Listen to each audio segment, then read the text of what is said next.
Party का, हमारा party का ये जो बड़ा दुश्मन जिसने हमारा लहू चूसा, हमें गिरफ्तार करवाया, लाठियां बरसाई हैं और हमारी विचारधारा को आगे बढ़ने में रोकते रहे, इस आदमी की लीडरशिप में, इस आदमी कैंडिडेट हो तो मैं सांबा में भारतीय जनता पार्टी में काम नहीं कर सकता। ये मेरा प्रण, ये मैंने इसलिए आज आप सबको तकलीफ दी।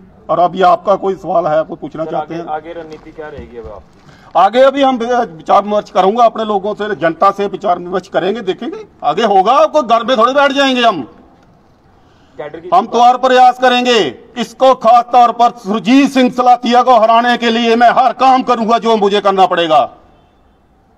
ये नहीं बन सकता। भाजपा का कोई कार्यकर्ता हो तो मैं आज भी छोड़ने को तैयार हूँ। आपने कहा प्रेसिडेंट जो वो अभी तक बात नहीं आपसे कर रहे, बिल्कुल नहीं कर रहे। बाकी कैडर कोई बात कर रहा था? आप बाकी कैडर तो हुई, वो भी फॉर्मेलिटी, ऐसे करेंगे वो करेंगे, बस कोई ज्यादा नहीं। क्या कुछ देखा पार्टी ने जो टिकट दी इनको?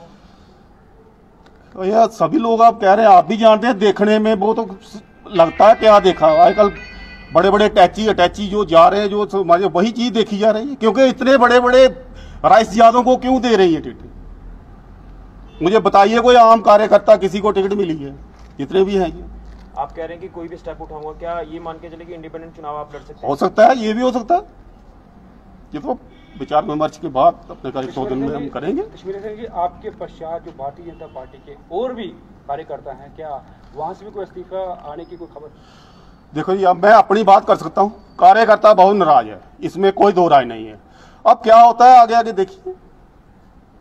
क्या आपको लगता है कि भाजपा में अब जो पुराने कार्यकर्ता हैं, जो कर्मठ कार्यकर्ता हैं, उनकी कहीं ना कहीं अनदेखी हो रही है?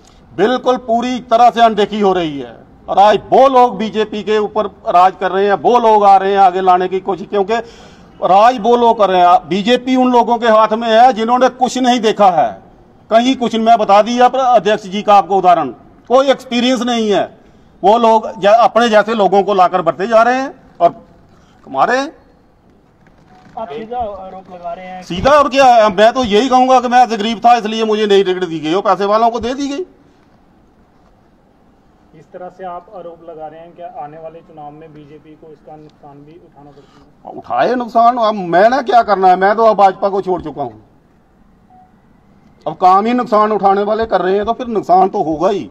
सर, एक तरफ बाकी पार्टियां एकजुट हो रही हैं और यहाँ से देख रहा हूँ कि भारतीय जनता पार्टी के कार्यकर्ता हैं वो अलग हो रहे हैं।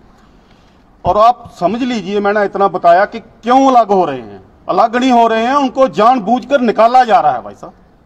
अलग नहीं हो रहे हैं क्योंकि जब विचारधारा को आप भूल जाओगे, जब विचारधारा जिस मूल पर भाजपा बनी है, जिस विचारधारा पे भाजपा चली है, उसको छोड़ दोगे और शेख अब्दुल्ला की विचारधारा लाके इसमें डालोगे तो जो कार्यकर्ता विचारधारा से जुड़ा है वो नाराज होगा और वो बाहर भी जाएगा।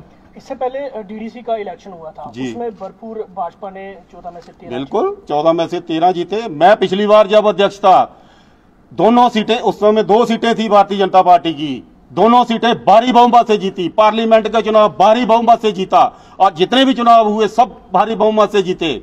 मैं आपको बताता हूं 98 में अपने